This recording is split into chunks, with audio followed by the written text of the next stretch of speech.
Это не совпадение, Оля. Это система.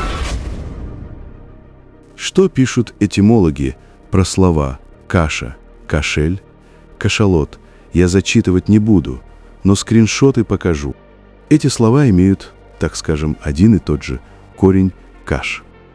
В кашалоте я увидел слово «кошелек», которое мы рассматривали ранее. Его род действительно похож на кошелек с застежкой. Кто бы что ни говорил, это одна из граней слова. Как говорил Драгункин и другие, в мире все было создано сразу, а мы лишь восстанавливаем утраченное. Но это я отвлекся. Давайте разберем, что означает слог корень «каш». Вспомните ранее рассмотренные слова «шок», «кошмар», «шик», «ишак» и другие. Представим, что это трехбуквенный корень. Тогда у нас будут две главные разбивки – «к», «аш» и «к», «ш».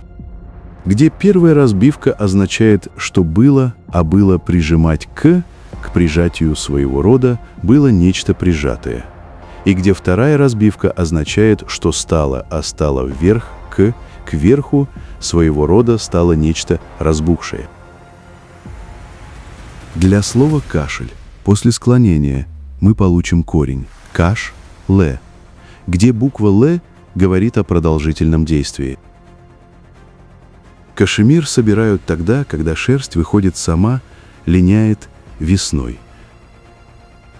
Понятие «кашалот» как «большая голова» не отрицается, и в корне «каш». Он похож на понятие «раздутость». Люди благодарны очень, прямо всей душой. Все говорят, так держать.